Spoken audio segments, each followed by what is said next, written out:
The following AI slop was made using Midjourney video. Tonight on QNN, bringing you the latest updates in AI news from around the world. Our top stories tonight: local man is way more polite to ChatGPT than is probably necessary, in hopes that it will kill him last when it takes over society. All progress in AI automation is rendered pointless by the fact that humans are psychotic f***ing chimpanzees who apparently can't stop bombing each other for more than 15 minutes.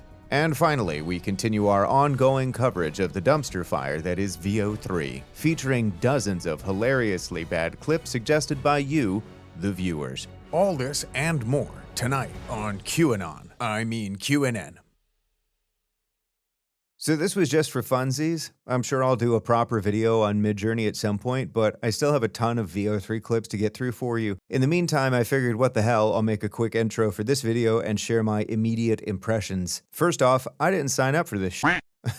I already have a Midjourney subscription, and when I logged in last week, I noticed an animate button on the thumbnail for my last video, and when I clicked on it, kaboom! Homeboy got animated, which is pretty f***ing cool. The fact that this was rolled out and I can just use it without paying anything extra on top of my existing $24 a month plan is pretty friggin' awesome. The user interface is basically exactly the same as with image generation, so the workflow is seamless. I was able to generate photos and then animate them immediately without needing to download or upload or move things around.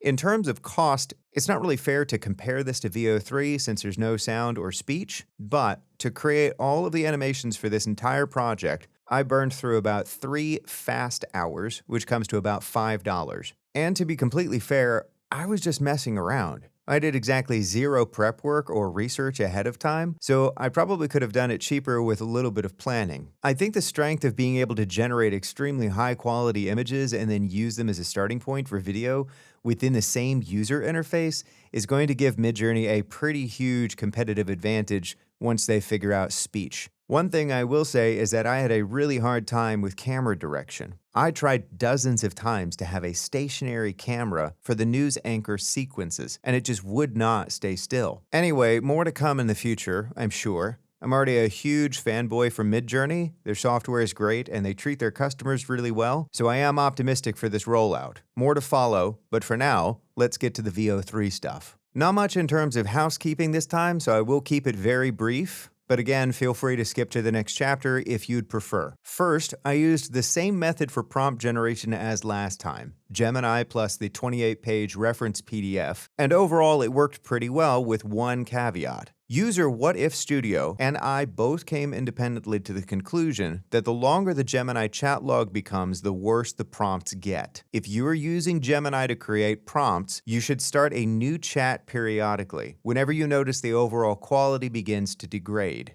I started a new chat after about every 5 or 6 prompts, and the quality remained consistent enough for my use. What If Studio also reports that longer VO projects with more clips in them will also suffer a drop in quality. Finally, I have officially spent all of my VO3 credits, and unfortunately, I was not able to get to every suggestion. I probably could have budgeted a little better, but in lieu of that, I tried to prioritize suggestions that actively tested the boundaries of what VO is capable of, as opposed to just random goofy stuff. If you see your username on the screen right now, your suggestion is either in this video or is coming in a future video. Thanks to everyone who contributed. There are enough clips here to keep me busy for at least the next 3 to 4 weeks. Anyway, let's get to the fun stuff. Sincere apologies for my voice in the previous segment. I've been recovering from a head cold and I didn't realize how bad I sounded until listening to it just now. For this video, 5 different users asked me to try and recreate famous scenes from 5 different movies using VO.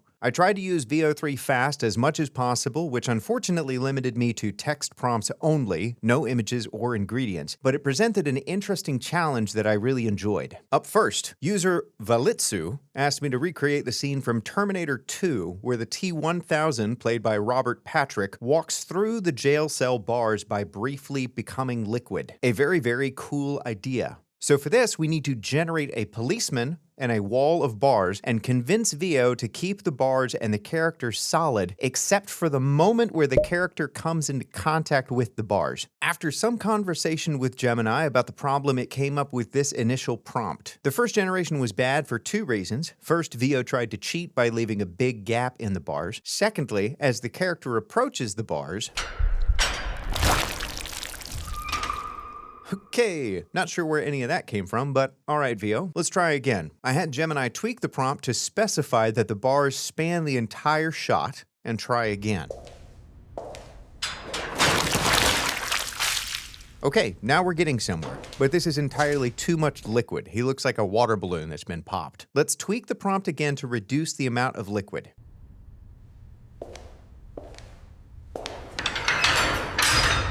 Okay. Maybe that one was a fluke. Let's try the same prompt again.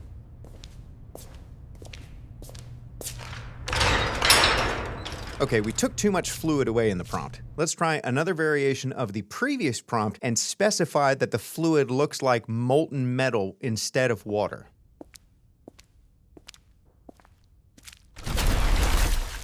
Hey, okay, that's a little better. There's still too much excess fluid, but we do have a successful transformation from one side of the bars to the other. I think we could probably get there with further tweaking, but we're over budget, so this one will have to do for now.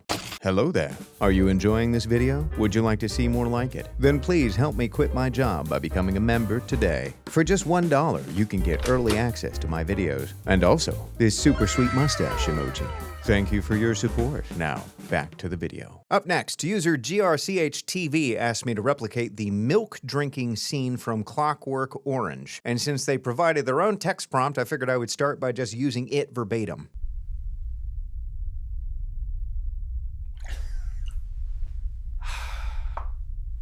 And just for shits and giggles, I fed the prompt to Gemini and had it flesh it out a little bit more.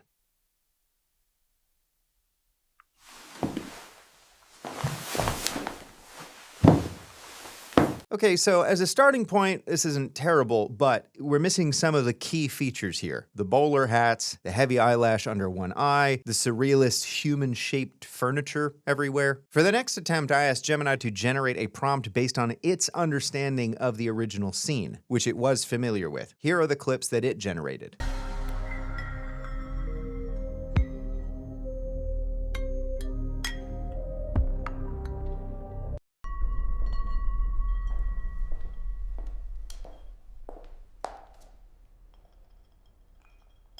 Well, these definitely hit the surrealism more than the previous clips, but they're still pretty off. Unfortunately, I think there's only so far that we can get when trying to recreate something so visually complicated using text only. Up next, user Sadler Scores would like for us to try and replicate the Tread Lightly scene from Breaking Bad, one of the best and most compelling scenes in the entire series. By the way, very light spoilers and very heavy shaming if you've not already watched Breaking Bad in its entirety. Here is the original clip.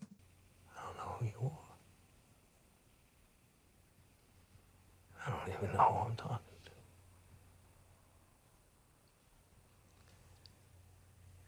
If that's true, if you don't know who I am,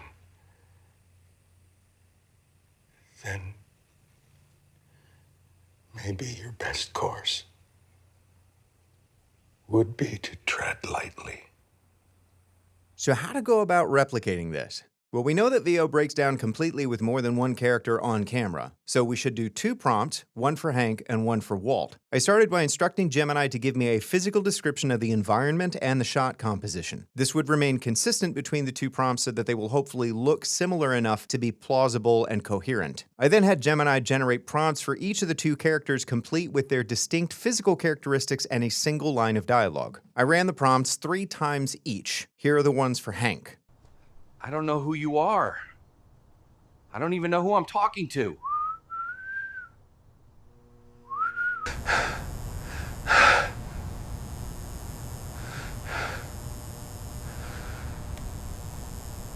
I don't know who you are. I don't even know who I'm talking to. So overall, pretty terrible. I don't know where that whistling came from in the first clip or why he didn't say his line at all in the second, So I guess the third clip is unfortunately the way to go. It's not completely terrible, so I guess that works. And here are the ones for Walt. If that's true, if you don't know who I am, then maybe your best course would be to tread lightly.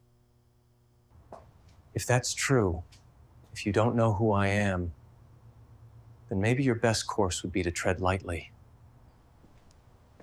If that's true, if you don't know who I am, then maybe your best course would be to tread lightly. Man, okay. Vio is all over the place today. So the prompt specifies that he's clean-shaven bald, but he has hair in 2 of the clips. I think the physical appearance and the delivery of the line were both strongest in the second clip, so we'll go with that one. And now here are the 2 best clips together. I don't know who you are. I don't even know who I'm talking to. If that's true, if you don't know who I am, then maybe your best course would be to tread lightly. And there you go. This is the best I could do with a limited budget, and of course it doesn't hold a candle to the original, but when you're talking about f***ing Bryan Cranston and Dean Norris, I mean, failure was inevitable. Up next, user Industry would like to replicate the girl crawling out of the TV screen from The Ring, which is a fantastic idea. For this one, since there's no dialogue, I had planned on using reference images, but unfortunately VO3 Fast is incompatible with ingredients, which is some bullshit. So instead I went to Gemini, fed it these 2 reference images, and told it to write a prompt for me of a girl crawling out of a TV screen. Here's the first attempt.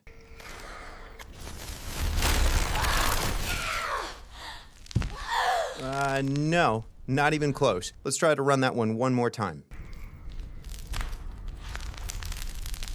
Okay, so we clearly need to be more explicit about her starting inside of the screen and coming out of it hands first. I had Gemini update the prompt and try again. Okay, well, I mean, we're halfway there.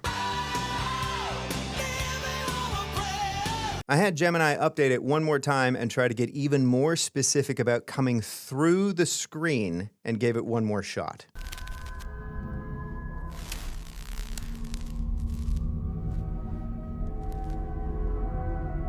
Okay, well, she did crawl out of the TV, technically speaking, but I have no idea how I would meaningfully specify that she comes through only the screen and not the rest of the TV set. Like, does Vio know enough to differentiate one piece of a TV set from another? Maybe, but it seems more likely that we would just need to brute force this prompt 100 times until we happen to get lucky. And I'm not one for playing slot machines. For our final attempt, VP Wedding asked if we could take footage from an old Doctor Who episode and make it look more modern. Specifically, The Invisible Enemy from 1977. Now, unfortunately, Vio does not work with existing film footage, so we'll either have to go with a text prompt if we want speech, or with images if we want visual accuracy. And because in this case we're specifically looking for improved lighting and set design, I decided that this would be the one where we can use ingredients. I went looking for some still images from The Invisible Enemy and found this one of a weird alien landscape. I uploaded that and an image of Tom Baker in the 4th Doctor outfit to Midjourney, upscaled them, and created these 2 high-definition reference images. I then added those images to Vio along with a simple text prompt and did 2 generations at 100 credits a pop. And here's what it came up with.